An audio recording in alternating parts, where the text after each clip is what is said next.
an elected official. Representative McKinley began his tenure in Congress in January 2011 when he was sworn in to represent the 1st District of Virginia. He is a proud West Virginian and a native of graduating from Purdue University's Civil Engineering School. He worked in the construction industry as a professional. As a successful former small businessman, Representative McKinley established McKinley and Associates, an architectural and engineering firm that includes offices in Wheeling and Washington, PA. Over the 44 years that he has owned his business, he's created hundreds of jobs and understands the vital role of small business in creating private sector jobs and the economy. He was recognized twice in the Executive Magazine, 50 most influential people. He was elected to the U.S. House of Representatives from the 1st District of West Virginia in 2010 as one of 2 professional engineers in Congress. He has a seat on the Committee on Energy and Commerce. He was re-elected to Congress in 2012. It is my pleasure and my honor to introduce your speaker for the day, Representative David McKinley.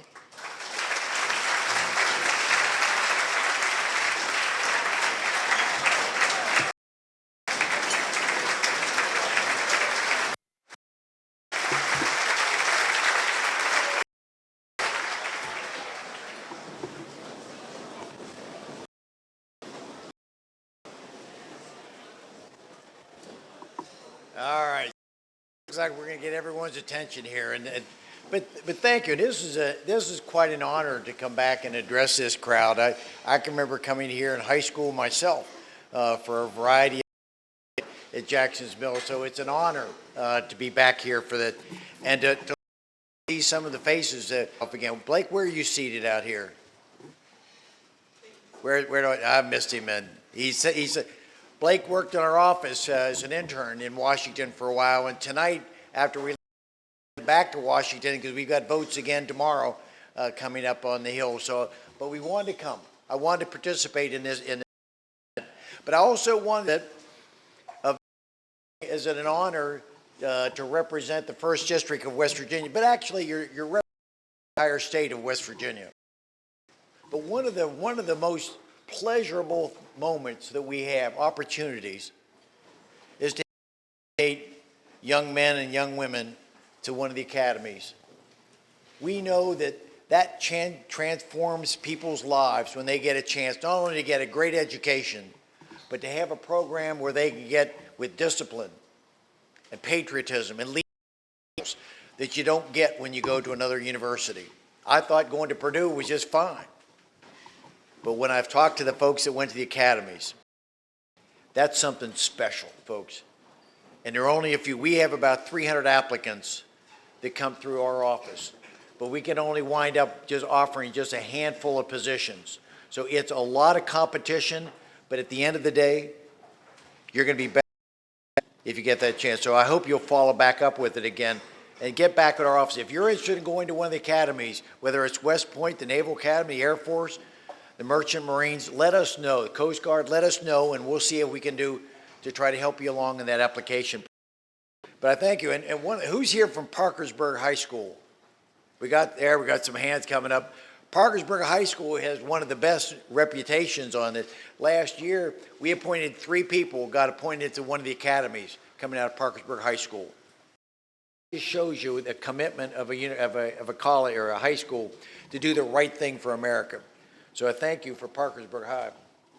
So actually what I really, in getting to my more, I was told that this was the 78th.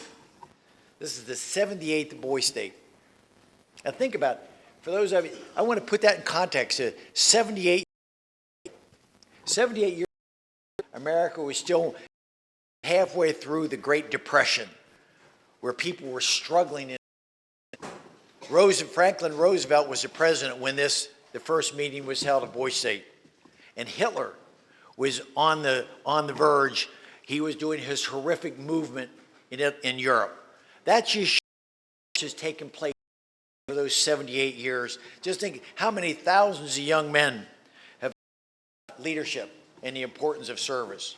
So congratulations to all of you for having been selected to represent your community, because each and every one of you represents the future of our state, and in many respects, the future of our nation. Over 25 years ago, James Forbes in our church in Wheeling, but he just knocked my socks off. I mean, I've heard a lot of speeches, but this one really, and it stayed with me. And every once in a while, it creeps out in when I make some remarks. But I wanted to share that a little bit with you today because his words were haunting. It core of who we are, and it came back to me as I was preparing his remarks. His message 25 years ago, 28 years ago, inspiring us to be all we can be, to achieve what potential we have locked up inside us. Let me explain. He referred to all of our dreams, our aspirations. Every one of us in this room, we all have dreams, aspirations, and goals. All of us have it, one way or another, large or small. We all have those aspirations and goals. He likened those aspirations to songs.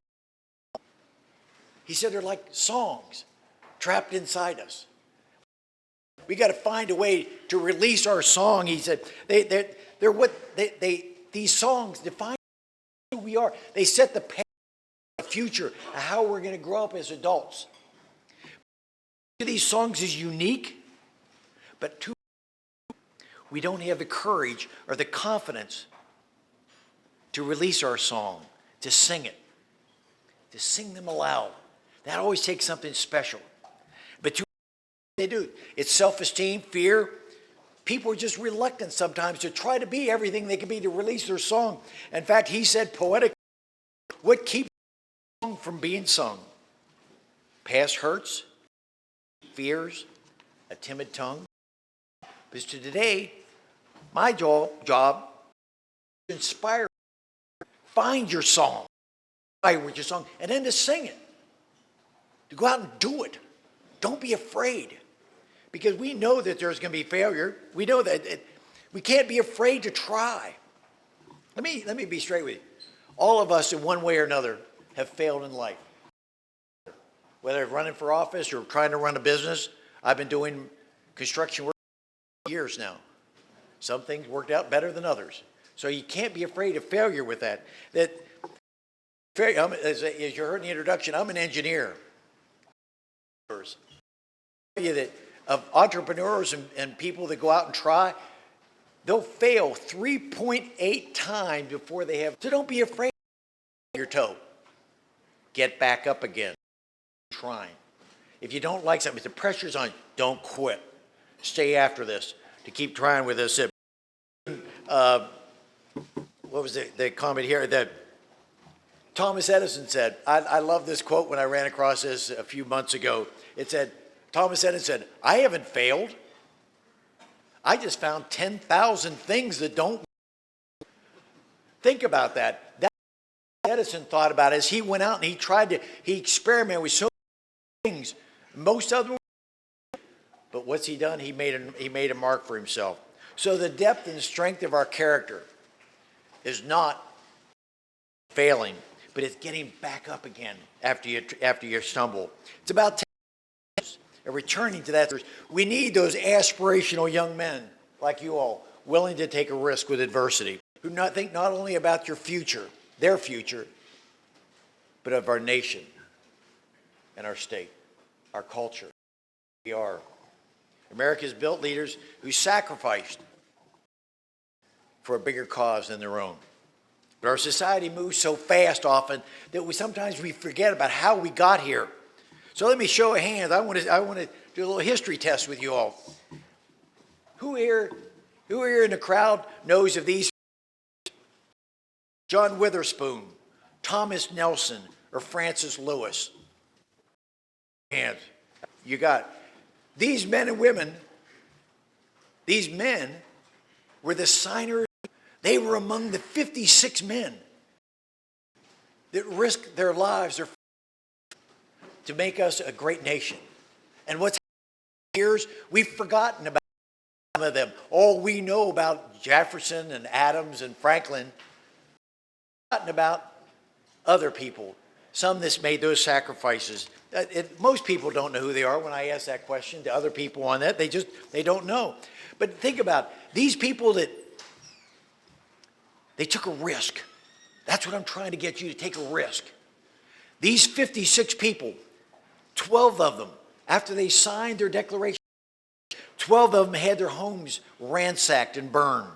2 of them lost their sons during the war. 9 of them died from wounds. 5 were captured by the British and eventually died.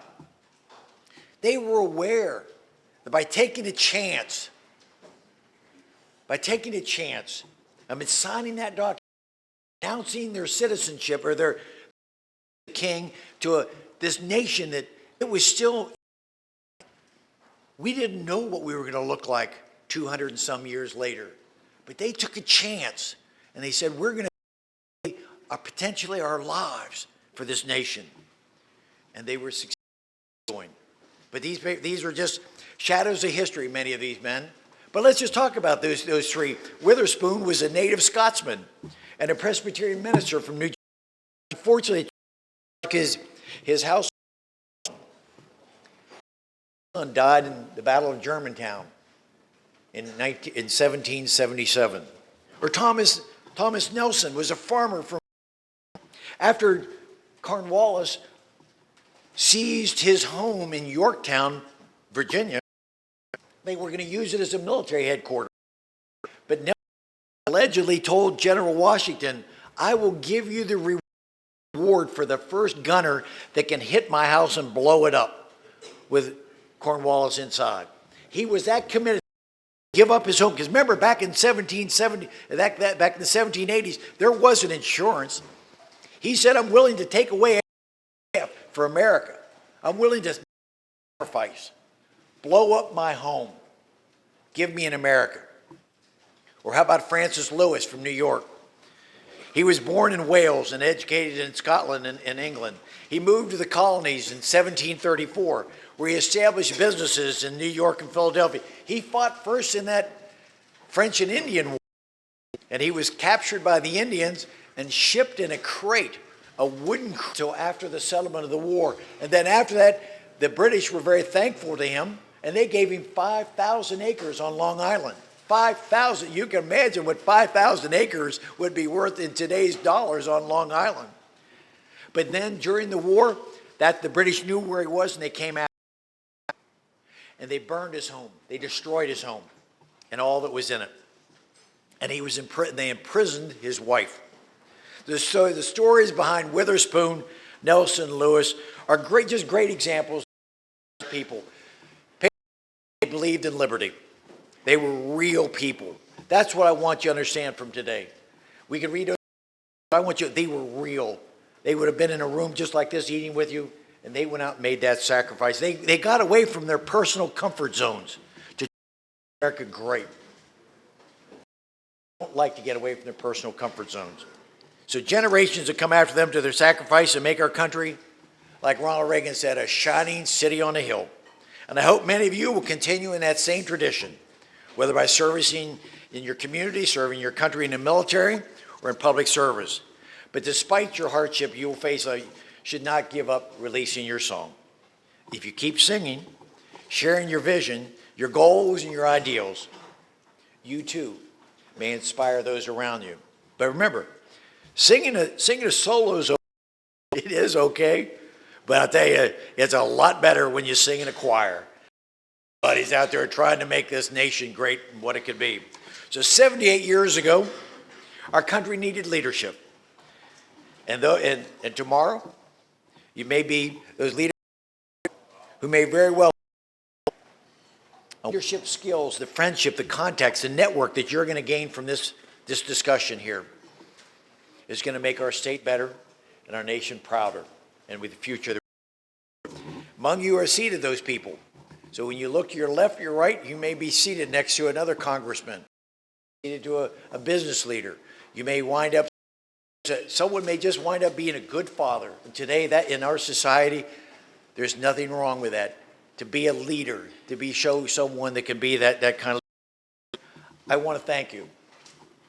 I thank you for what you've done. Thank you for what you're going to do for our, because we're counting on you. My generation has probably screwed things up a little bit. So generation to see if you can't clean it up and make it better, because our children and our grandchildren are counting on a better future for America and its leadership in the world.